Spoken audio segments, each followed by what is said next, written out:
Assalamualaikum warahmatullahi wabarakatuh. Halo rekan-rekan pejuang RSP, salam hangat semuanya. Kembali lagi dengan saya Sigit Nursasongko dari Divisi Internal Audit. Di video pembelajar minggu ini saya akan share mengenai pentingnya manajemen risiko di sebuah perusahaan atau lembaga.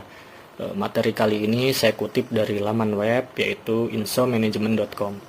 Manajemen risiko perusahaan ya.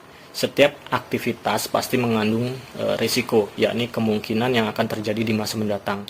Konsekuensi ini yang harus diantisipasi dengan baik oleh sebuah perusahaan itu sendiri. Jika tidak, maka kondisi tersebut dapat menimbulkan kerugian. Oleh sebab itu, manajemen risiko perusahaan perlu disusun secara sistematis dan dapat dipahami oleh seluruh kalangan.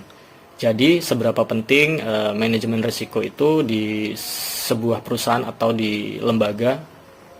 Oke, langsung saja kita bahas.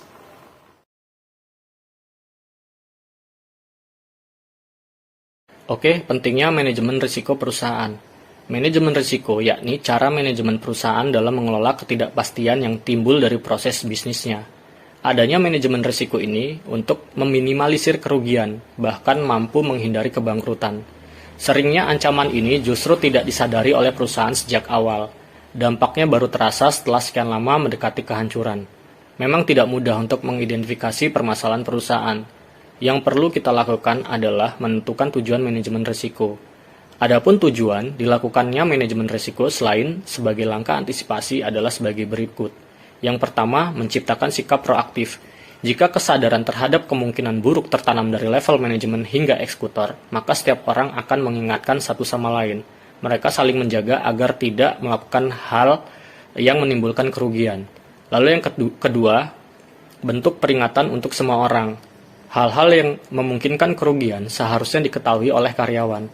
Bisa dikomunikasikan melalui buletin internal atau sharing session atasan setiap unit. Hal ini menjadi peringatan bagi semua orang yang terlibat dalam proses bisnis. Yang ketiga, mendorong kinerja perusahaan.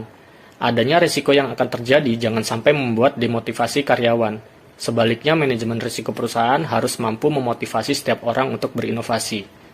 Lalu ada jenis manajemen risiko perusahaan yang sering terjadi. Lebih jauh mengenai risiko, ada dua jenis risiko pada perusahaan, yaitu risiko spekulatif dan risiko murni. Risiko spekulatif dikenal juga dengan risiko bisnis. Layaknya orang bermain lotre, ada kemungkinan meraup untung besar atau sebaliknya. Inilah risiko spekulatif pada sebuah perusahaan. Perlu dilakukan analisis saat berinvestasi, apakah akan memberikan keuntungan atau malah kerugian. Dari hasil analisis, kemudian disusun langkah-langkah antisipasi menghadapi kondisi tersebut. Sedangkan risiko murni merupakan suatu yang pasti akan merugikan dan tidak mungkin menguntungkan. Risiko ini biasanya terjadi secara eksternal, bukan dari manajemen perusahaan. Misalnya bencana alam, gempa, ada kebakaran di suatu perusahaan itu sendiri. Hal ini dapat merusak bangunan dan menghambat kegiatan bisnis perusahaan tersebut. Adanya kerusakan atau huru-hara juga sering menghentikan aktivitas perusahaan.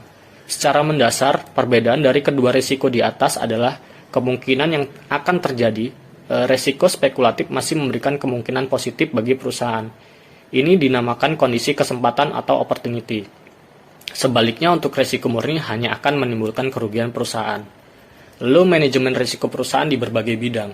Semakin besar ukuran perusahaan, maka semakin luas pula analisis manajemen risikonya. Kemungkinan konsekuensi akan menjadi beragam. Tidak hanya kerugian dari segi bisnis, risiko bisa juga terjadi di ranah sumber daya manusianya. Bidang apa saja yang perlu memiliki manajemen risiko? Yang pertama, risiko operasional. Ranah analisis risiko di bidang operasional berhubungan dengan proses internal dan eksternal. Untuk proses internal berkaitan dengan sistem kerja, aktivitas teknis, dan lainnya. Untuk faktor eksternal seperti bencana alam. Lalu yang kedua, risiko finansial. Proses pengolahan risiko finansial meliputi identifikasi dan evaluasi yang berhubungan dengan aset perusahaan dan hal-hal keuangan. Lalu yang ketiga, risiko hazard. Untuk risiko ini merupakan segala sesuatu yang menimbulkan kerugian bagi perusahaan seperti pelanggaran terhadap SOP, kemungkinan kecelakaan pegawai atau peluang korupsi. Lalu yang keempat, risiko strategis. Manajemen risiko ini strategis sudah masuk ke level manajemen. Mereka adalah pihak-pihak yang mengambil keputusan adanya analisis manajemen risiko, menjaga supaya kebijakan tetap pada koridor bisnis perusahaan. Setelah manajemen risiko perusahaan dilakukan, langkah selanjutnya adalah evaluasi. Nah, ini merupakan tindakan lain yang perlu dipikirkan secara matang. Harapan evaluasi terus memberikan pembaruan terhadap kemungkinan buruk yang akan terjadi. Tentunya sesuai. Oke, demikianlah sesi share dalam video pembelajar kita minggu ini mengenai pentingnya manajemen risiko di sebuah perusahaan. Semoga video pembelajar kita minggu ini dapat memotivasi rekan-rekan agar dapat meminimalisir terjadinya resiko-resiko di perusahaan tempat kita bekerja. Salam hangat dan terima kasih.